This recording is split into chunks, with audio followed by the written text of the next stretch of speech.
ain't gonna let nobody turn me around. Gonna keep on a walking, keep on a talking, marching up to freedom land. I ain't gonna let nobody turn me around, turn me around, turn me around. I ain't gonna let nobody turn me around. Gonna keep on a walking, keep on a talking, marching up to freedom land. Ain't gonna let nobody turn me around, turn me around, turn me around. Ain't gonna let nobody turn me around. Keep on a walking, keep on a talking, marching up to freedom land.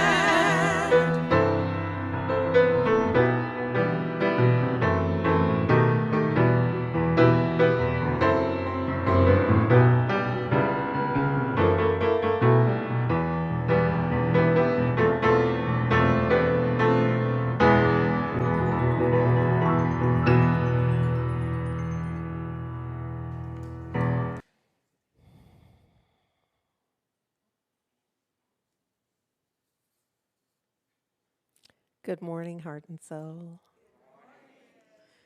And happy Black History Month. Happy Black History Life. Can I just say that this living in a place of conscious awareness, just setting an intention to do that, to be that, is transformative. Let me just say it's challenging because it's easy to fall asleep. And truth be told, sometimes we take something to fall asleep because it can feel challenging, painful, very difficult to stay aware, to live in a conscious and intentional awareness of exactly what time it is. It requires something more of us. So I'm grateful always. I'm grateful for life. Let me just say that. And I'm grateful at this little intersection of life right in through here where we are celebrating Black History Month, where we kind of slow things down a little bit and talk about that many of us know and have known forever. We just kind of pull over and park and look more deeply at what it is and what it means. What is the impact? What is the significance of that life lived possibly so long ago and in such a painful and disrespectful time? What can we know about that? What can we know, not just historically, even though I don't want us to miss that opportunity, but what can we know for right now? When we look at our ancestors' experiences, challenges, wins, what can we learn? What can we incorporate? What can we honor? What can we acknowledge about ourselves? So at least that's how I use it. Sometimes it wears me out, I have to tell you. Just looking more deeply at an individual's life, and not just a historical moment in a book, but as we together breathe life into our life, into the life of our ancestors. What can we glean? How can that benefit us? I just offer that for your consideration so that we don't just see this as an event. We own it as an opportunity to surrender and acknowledge our oneness, to know that that individual then is me, to know that those individuals there are me, and that they are alive in my living. And even more so as I acknowledge their living, and that it was not in vain. This is our opportunity. And so we've kind of, during Black History, we have kind of sweetened the pot, if you will. We just I want to encourage us to pay attention. And so I know you are, and we have added a raffle for those who pay attention and play the game. And so here's the game that we're playing. It's every Monday, a question will be posted on our website. There's a link through. How do they get to the question? They go to the link. Okay, so we're going to give you the link, and it will also be in our recap. So here's the deal. You don't have to work hard to do this. All you have to do really is pay attention and then click in the proper place. So there'll be a question available on Monday, and you'll have until Friday noon to answer it correctly. Only we're asking you just one entry. We're not trying to do a whole lot of extra work, because each person will have just one opportunity. So your correct answer will be submitted before Friday at noon. And then on the first Sunday in March, we'll have the drawing. And then I thought, to the dismay of those who were supporting me, that what if I felt like there could be another opportunity for the folks who play full out. I know somebody will just remember one time and they'll just do it one time, and I ain't mad with that. Go and do it the one time. But for the folks who are like, you know what, I know that it makes a difference what I do consistently. And so I'm going to do this consistently, meaning that every Monday I'm logging in and I'm going to put the correct answer in, etc. So that will be an even separate little raffle pulling. You understand what I'm saying? There's the general raffle pulling, but then those individuals, so use your same email, please, make it easy for us. Use your same email and name. You have to play in the back room of this. You understand what I'm saying? To understand how important this is, use one name and one email. Y'all are way too busy a lot of the time. So when you do that, then we, of course, will do the pulling on that Sunday and make the awards, okay? Yes. So last week in my talk, and the question will be born out of my talk. And so last week's question was, what common household utensil was Aunt Polly said to have used as a weapon of resistance? This is my tribe for real. And the answer is, congregation? A butcher knife, yes. Okay, so every week there'll be the question, and then the answer will be revealed on that next Sunday, and off we go. And we are, the ball is in play, she said, specifically on Super Bowl Sunday. Just trying to make a little, here we go. All right, so here's what I want you to know is that, and this is a shout out to the Heart and Soul Beautification Circle, that every week in the sanctuary, there is a Black History display that shifts every week. So last week, it was books around education, etc.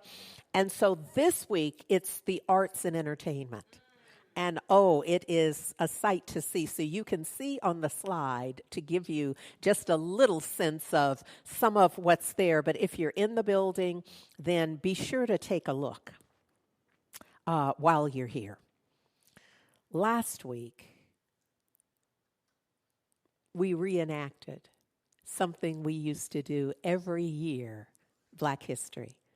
The ensemble sang, "Eyes on the prize. Keep your eyes on the prize. Hold on." And there's a line in a part of the lyric that I want to highlight again this week is this is the way that Sweet Honey sings it. Sweet Honey and the Rock sings it. "The only thing we did wrong, we stayed in the wilderness a day too long. Well, indeed. Yes. So look, that's where I want to start this notion of what we continue to do, even though we have some sense that it no longer serves us. Now, sometimes we know, and we know that it never served us. But I'm not going to go back that far. I'm just going to start at the point of realization that it isn't serving me right now. And that there's an opportunity to make that shift. What we practice and what we teach and endeavor to practice really gives us everything that we need to make the kinds of decisions and then back them up. Not just with resolve, but with a spiritual practice that then supports us in changing our attitude, changing our thinking, changing the way we see it. You know, a few months ago, I'm guessing now, I've lost track of when it was, I catch these pictures sometimes, and they don't always translate, but what I created was this idea of how essential it is that we hone our intuition, that we make friends with our sensibilities. And when I say make friends, you know what it's like. It's a difference between knowing somebody and seeing them regularly and being in a relationship. In loving reciprocal relationship. That's friendship. Now, I know a lot of times we say that's my friend and they don't really know your name. I'm not talking about that. I'm not talking about that. Because we have a variety of ways that we approach and the way we bandy about terms.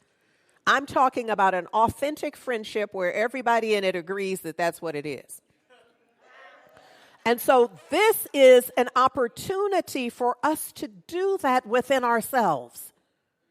And this could be a whole series of talks, really, where we make friends with our mind, where we make friends with our thinking, where we make friends with how we see ourselves. We make friends with our reflection in the mirror. And when I say our reflection in the mirror, I mean literally a mirror, but I also mean the mirror of our eyes.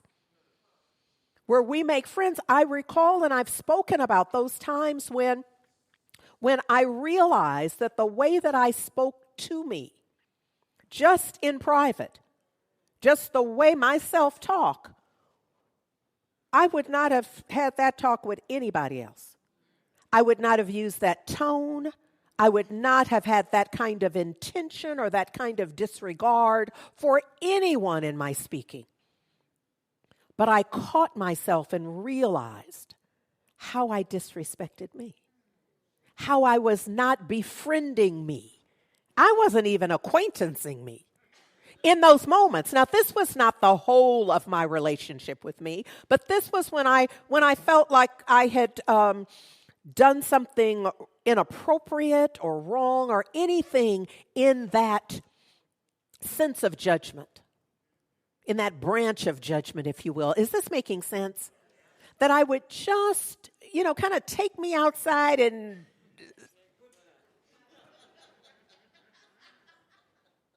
so, the idea is to cease and desist, and instead to lovingly be understanding and embrace and create the space where I could make mistakes in my life, where I could honor that I'm human.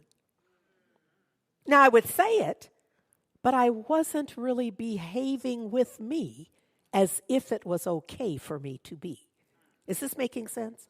So I know my tribe. I know that this is present in the room and in our cyberspace.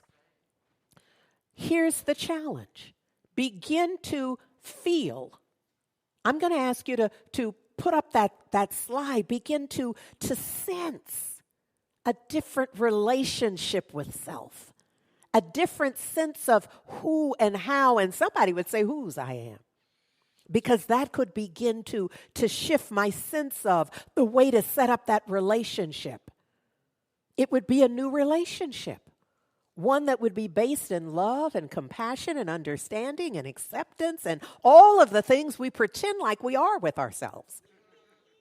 So we begin to literally feel that. And if we can't feel it, we begin to see it. We begin to envision that, how would I be with me if I really cared deeply about me? When I made that mistake and I acknowledged that I made the mistake, could I find a way to understand how I made that mistake? Like I do for other people. Is this making sense? So maybe I could just hear me beginning to speak about me to me in a different way. Rather than saying, now that was stupid, I'd say, whoa, we don't want to do that again. I begin to just have a different frame for it. Yes. And if I cannot see it, if I can't hear me, if I can't really sense it, if I can't yet feel it, I can begin to imagine it. This is why we have to hone our imaginations. I'm not pretending that you can immediately kind of get there, but you can imagine you there. And what's required, and this is why this year in particular, and this first quarter, we are really top-loading, front-loading opportunities for us to practice consistency, for us to hone perseverance. Why? Because we need it. Because we need it. In those moments when push comes to shove, as my mama used to say, that's when, if we have not been consistent and persevering, we're not likely, in that moment and time of need, we're not likely to pull out our Trump suit of perseverance and consistency. We're not likely to.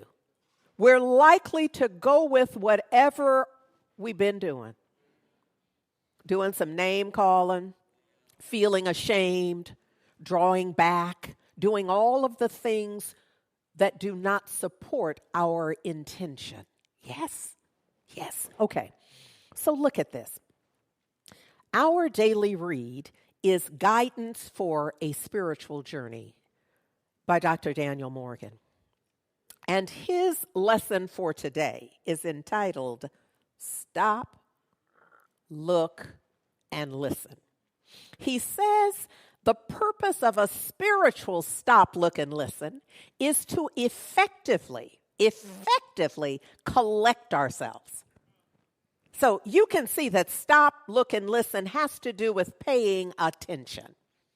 I often say, keep your attention on your intention. This is another form of stop, look, and listen. This is being intentional. This is being aware. He says that the idea here is to effectively collect ourselves and keep the mind's attention on good, our intention, rather than evil, our non-intention. It is to acquire the habit of identifying our lives with our higher self. Because we're made to be masters as we presently function, we are slaves to our fears. Often we are. That's what I'm talking about.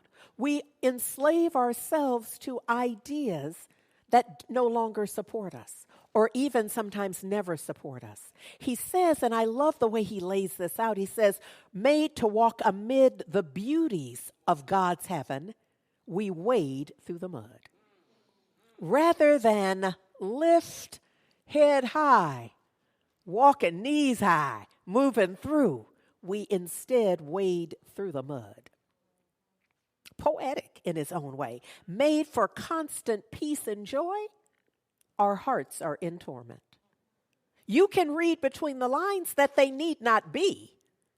He says, made to stand erect with the dignity of God upon our face, our faces are twisted with indecision. Made for love, we hate. Made for strength, we are too weak to throw off the shackles of jealousy.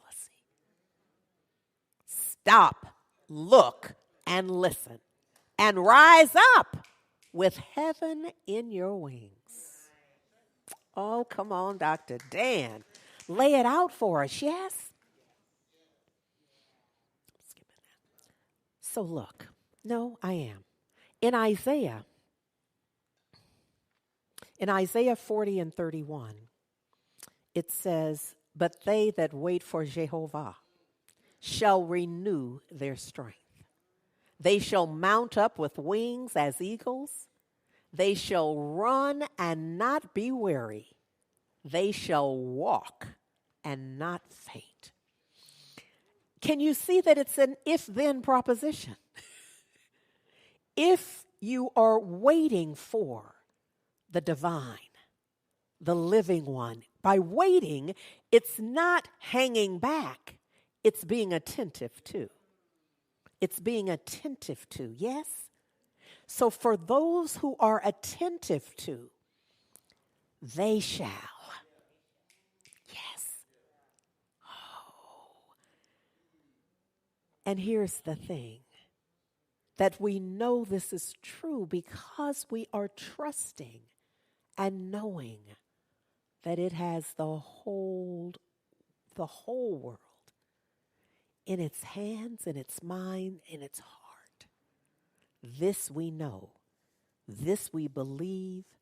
This we trust. We were moved to go, oh my goodness.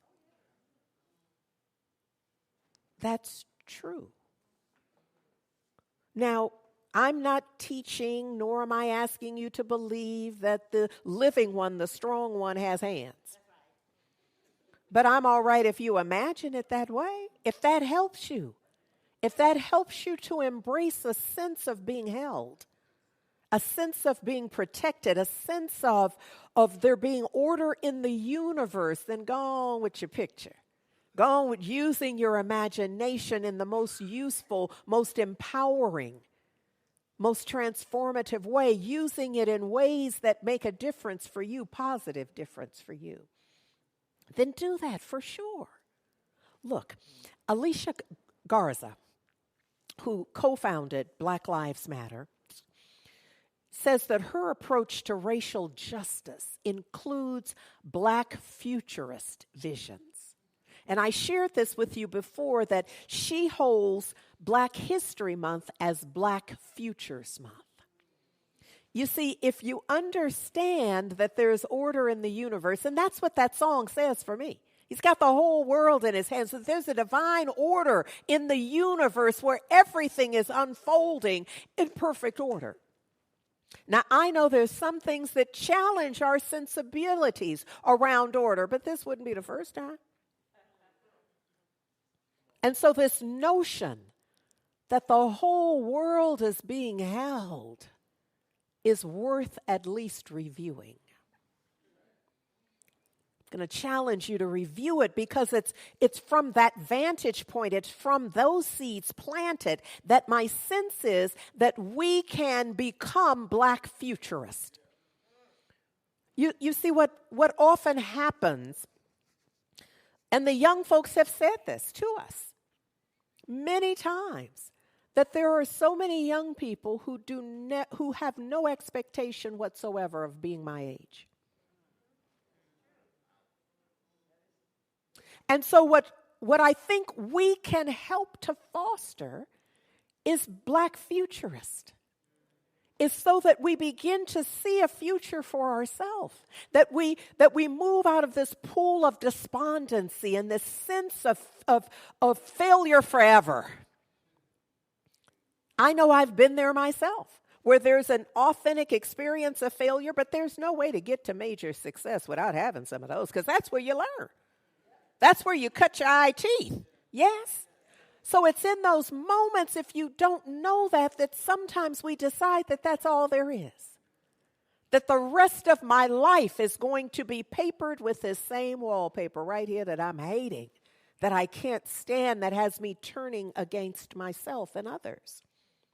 So she is saying to us how important it is that we we've always had communities and activists in community that were futurists, who saw another way. This is why we marched. This is why we made the kinds of changes. Because why would you start a Black Student Union if you didn't believe there was any reason for us to come together? Yes? So there's so many things that we have done to create the opportunities for ourselves that come out of this sense of our future can be different. And that we are forming it in our current thinking.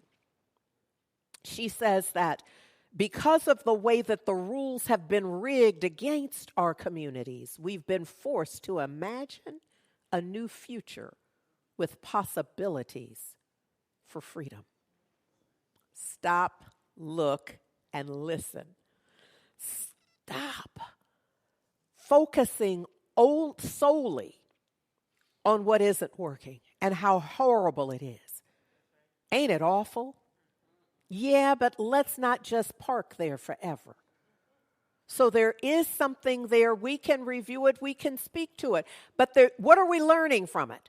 What is it revealing to us? There's some work for us to do. So we stop, we look, and we listen. What are we doing? We are trusting divine guidance. That's what we have declared, that 2023, that we have committed to trusting divine guidance. I'm suggesting that this is part of the listening that we're doing.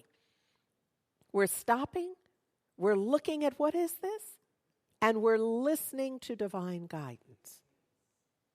And some of that looking is looking through our imagination. I know this looks like but maybe, because this isn't the first time that I've thought somebody was looking at me funny, and they didn't even see me. You know how we are sometimes. You're looking at me. You come to find out, no, they wasn't. They was. And so that look can have greater import for us.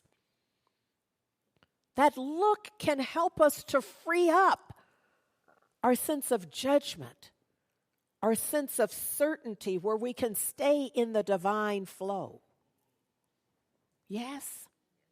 So look, this is truly an adventure in faith. Look. This idea where we are invoking stop, look, and listen. And having that, see, we're I'm forever making baklava here on Sunday mornings. Where we're just layering in ideas.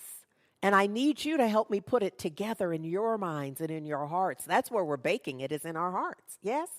So look, this notion of that the divine has the whole world in its hand. This notion of us being futurists, that we are thinking beyond whatever just happened or what happened back when. We are open, we're forming, we're imagining something beyond that. Yes? And we're building in a habit, just like when we were kids, when they'd say stop, drop, and roll. You know, we had that down, didn't we? Now, praise God, I was never required, other than the drill, to actually stop, drop, and roll. I'm grateful for that. But they drilled it in. So maybe we can self-drill in this stop, look, and listen with a spiritual intention, with an inner stop, an inner look, an inner listening. Yeah? So I want to offer for this moment, because I was about to say for Black History, but y'all know I'll bring you something when it is not Black History too. So for now, let me just say for right now, I want to share with you about a young sister, Ona Judge, 16 years old at the time that I'm beginning this narrative. Ona Judge was one of 9 enslaved people brought from Mount Vernon to work in the president's houses in New York and in Philadelphia. This was when George Washington was elected, and he and Martha Washington brought a few of the 300 slaves that they owned to wherever. He was first in New York and then in Philadelphia and then ultimately in Washington, D.C. So on May 21st, 1796, a 23-year-old enslaved maid, Ona Judge, well, she was enslaved. Well, I just said that, an enslaved maid. Sometimes, here's what happens. So often it is written with slave, slave, slave, slave, slave. And so I go through and change it to enslaved. Because I want to honor the human. And so sometimes I get tripped up when I'm reading it to you because I'm not sure if I changed it or not. So the enslaved maid, which nobody thought they had an enslaved maid. They called it something else. Okay. So she seized her freedom. But wait, this is not where I want to. Yeah, this is it. This is it. Okay, cool.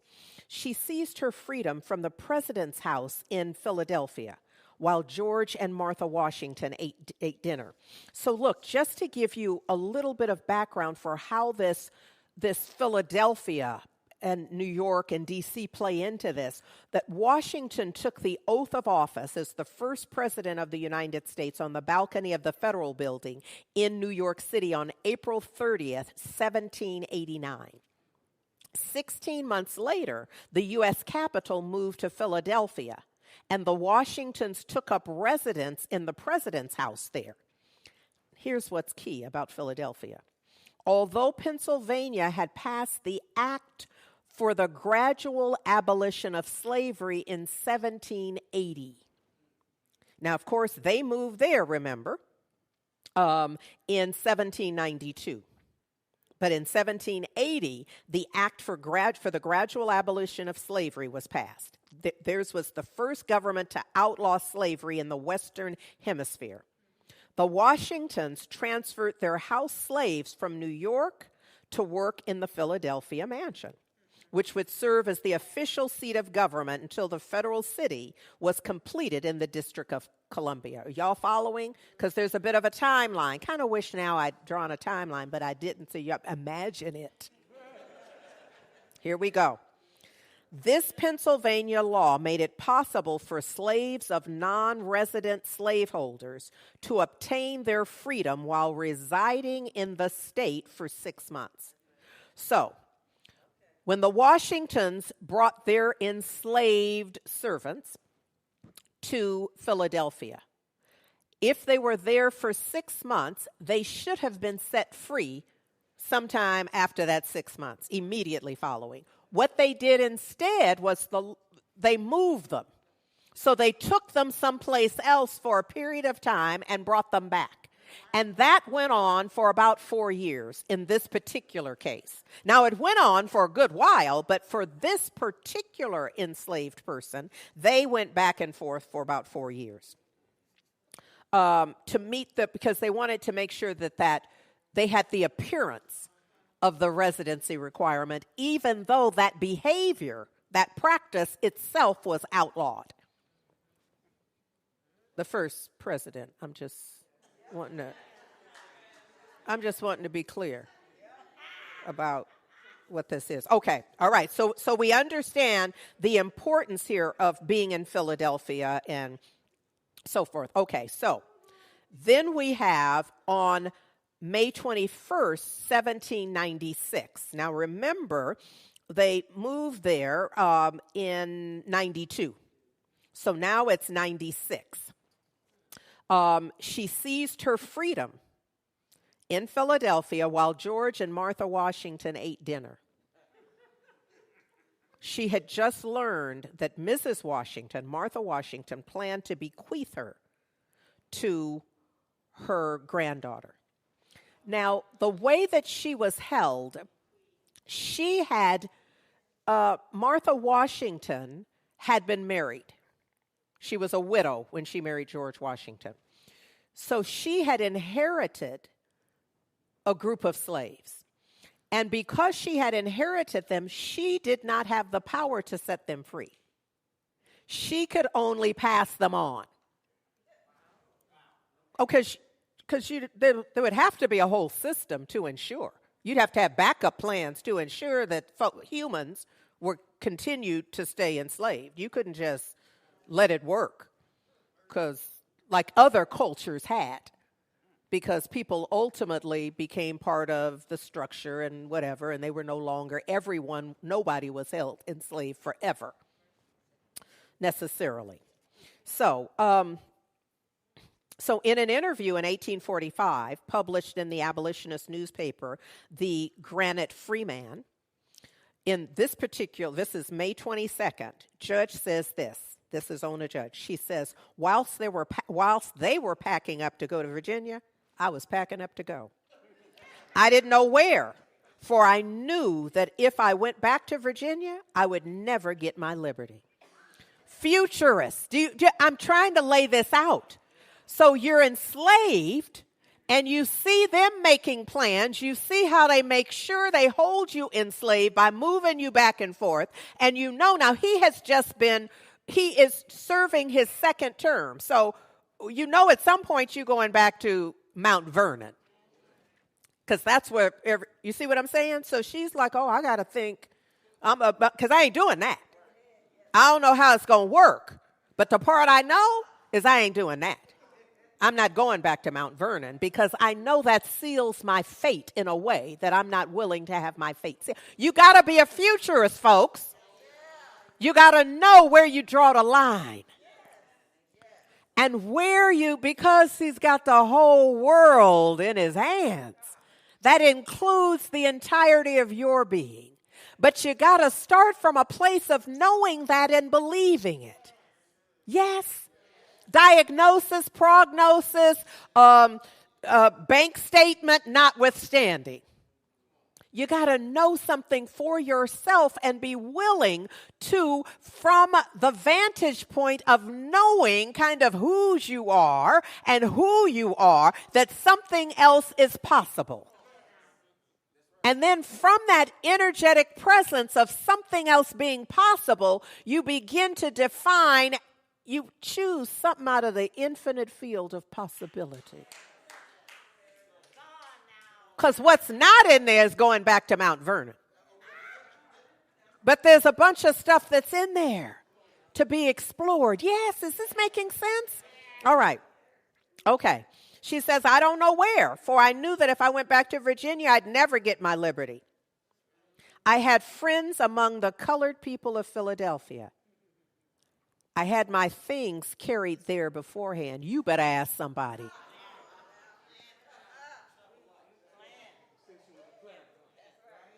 What's your plan? See, I'm talking about but see, this is not a person who suddenly gets visited with a plan. This is somebody who's stop, looks, and listens. So she'd already handed off her stuff. She's not leaving there packing stuff. She'd already handed off a few things. Now, there are many women who have been at the effect of domestic abuse who knew to do that, who knew to hand off some money to some friends, who knew to start getting some underwear elsewhere, who knew to start, so when they leave, because they know they're leaving. If they live, they leave it. And they got a plan. Okay. She said, had my things carried there beforehand and left Washington's house while they were eating dinner.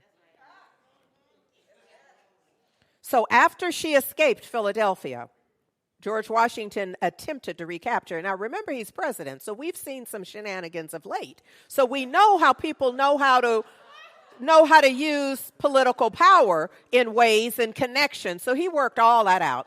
He discovered her whereabouts when a senator's daughter, because she had traveled with them for a good while. So folks knew her. They knew her as the freckled mulatto. And so they recognized her and told. So he sent his nephew, who worked for him, by the way, was employed by him in a role there as a part of his administration. and he requested the Treasury Secretary's assistance in apprehending her. So he had a plan as well.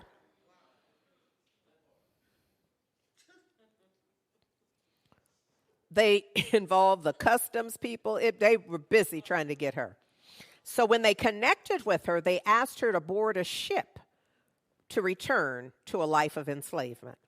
She tried to negotiate with the man, saying that she'd return if she could be freed upon the deaths of her owners.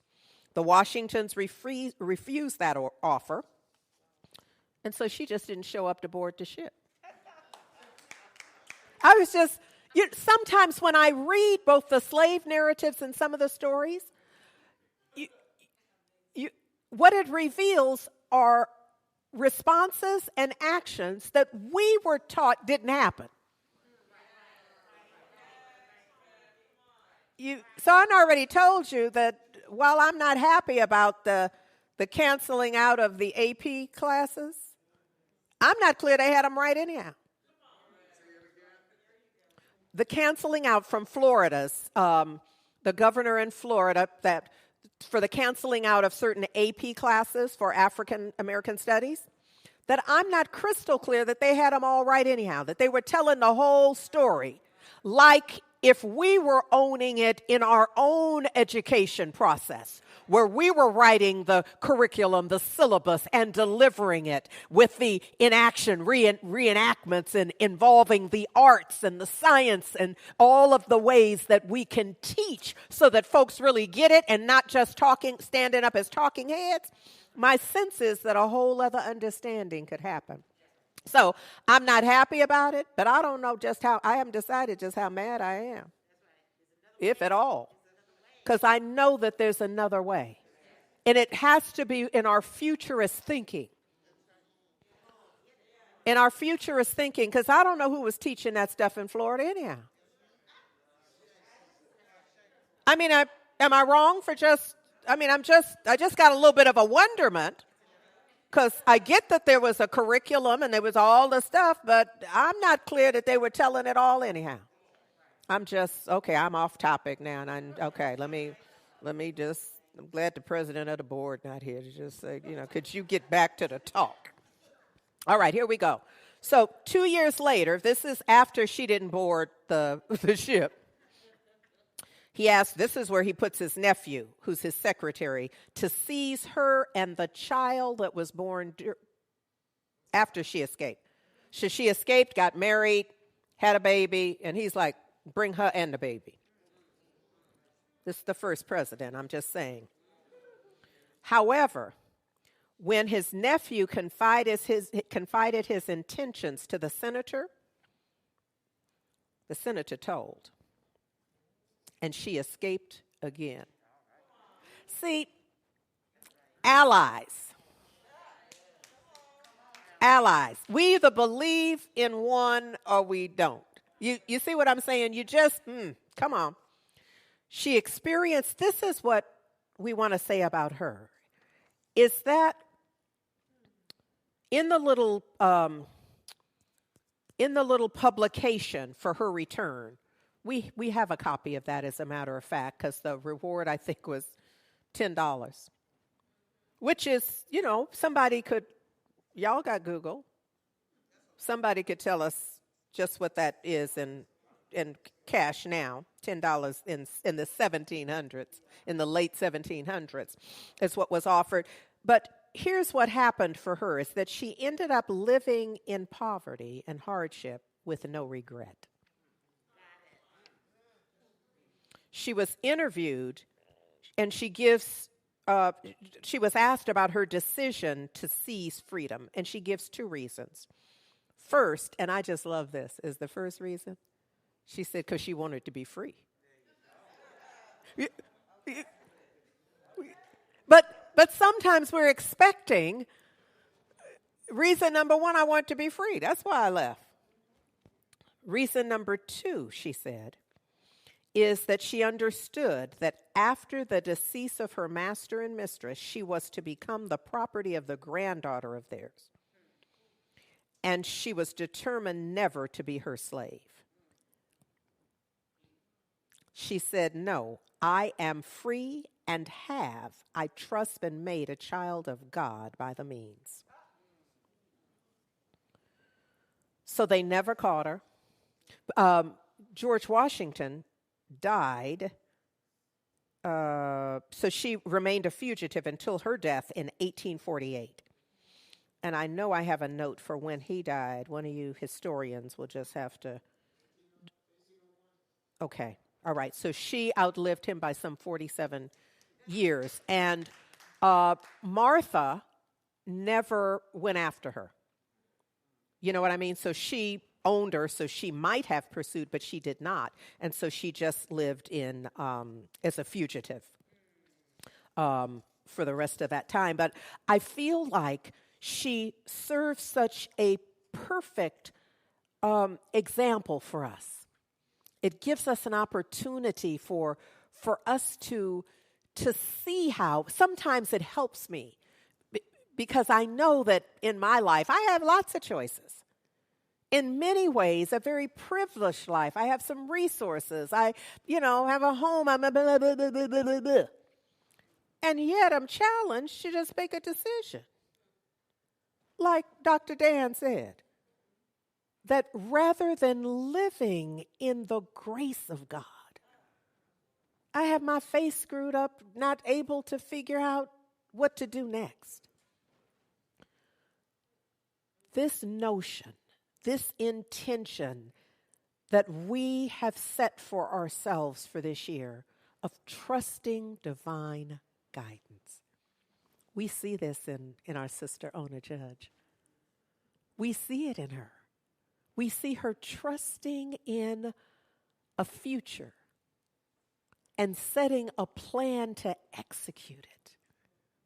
So see, I don't know what all was in that Florida curriculum, but I suspect that nobody was spending a lot of time in how folks got out,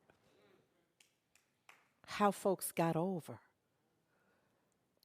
And I'm sure that do not hear what I'm saying as devaluing whatever is included. There are a number of authors that have just been redlined that feel so inappropriate to us. But redlining black authors does not make them disappear. Does not eliminate their works. We know where Marcus Books is. We know how to get their works. We know how to continue to support each and every one of them. We know how to form a book club. We know how to read in partnership with somebody. We know how to get this thing done. It simply is that we must have a plan and first an intention to get it done. First set an intention to get it done. I love this. There's a sign that is... where is this? I'm not sure where the sign is, frankly, in this moment. But it talks about Ona. It's a tribute to her. And it talks about her being a personal attendant as a child to Martha Washington. We have an image of it as well, so you can see it as well. And how after he was elected president, she came to New York City and later to Philadelphia, as I've told you. And then after learning that she was to become a gift for the granddaughter, she escaped to New Hampshire. There she married, had 3 children, taught herself to read and write, and lived for more than 50 years. Having resisted Washington's attempts to recover her. All I can say to y'all is, ain't that good news? I want to share with you that today is a first for me. And I know that this year will be many, many other firsts. About just over 12 months ago, I stepped into the position of offering care and support for my godmother, who had begun to move towards a clear diagnosis of dementia and then ultimately Alzheimer's. And so we've been working through this for the past year with me getting all of the lessons that the divine can offer in that kind of situation with a patient who has dementia and Alzheimer's. And then a few weeks ago, a month ago, the Sunday that I wasn't here is because my godmother had a stroke that morning, an acute stroke that then led her to be in hospice care in my home for the past 3 weeks. So this is my first Sunday in my 71 years without my godmother. My godmother passed on Tuesday. She was 97 years old. And I'm so grateful for the fullness of her life and the independence that she claimed. And I'm sharing this with you. One, because it's so difficult that I know I have to live the way I really want to live. I'd prefer not to just pretend like it hadn't and it would be my secret and all the other silly things that I might have managed to do. But I want you to know that Dr. Dan's affirmation for today has so supported me in what I need to know for this. And I'm going to ask you, I don't even think I have it for y'all. So you'll just need to, I'm going to ask you to simply repeat after me. I know and affirm that there is an underlying foundation in the science of mind and in the Bible to my optimistic thrust into life. My everyday optimism is not just idle speculation. It has substantial footing. No one can measure the loving kindness of God. My heart is a part of the universal heart, which is the source of all joys and the wellspring of comfort. Today, my moments are laced with health, beauty, and joy. A fullness of the divine reality that is scintillating, all-consuming, and satisfying, and totally filled with the divine essence of love. And I've asked Dr. Felicia to please close us out in prayer.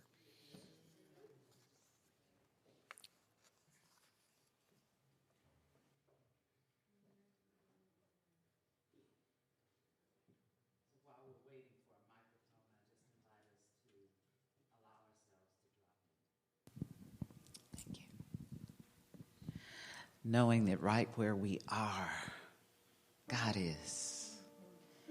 And if we take a moment to stop, look, and listen, and feel the essence of God right here, right now, as our comfort, as our joy, as our foundation, then we know we got good news to share. We can talk about how we got over, how our ancestors have paved the path for each of us to be at choice way beyond what our circumstances would show us is possible. And so we just give thanks for this moment and a reminder that even in our journey, in this adventure in faith, we are not alone. As we lift up our beloved Reverend Dr. Andriette Earle, for her vulnerability, for her willingness to come to us in community in the same way that she always invites us, with our hearts, with our minds, with our spirit, and with the truth of who we are. Oh, it's a moment to give thanks. It's a moment to rise up in courage, to be all that we are here to be, because there is more for us to be and do. And we have all that we need in order to be it, to do it, to know it, to share it, to become it, to be the love. And so I invite us right now to breathe that in together as community.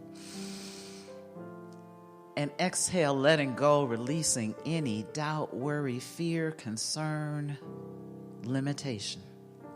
Because none of it is real.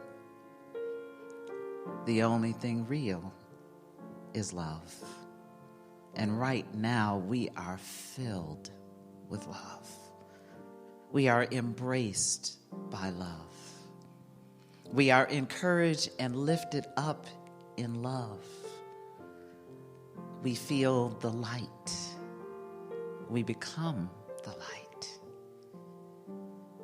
And getting our limited selves out of the way so the divine can shine through in each and every individual in our own unique way. We accept it and allow it to be so. And together we anchor it together by saying, Amen, Ashe, and so it is.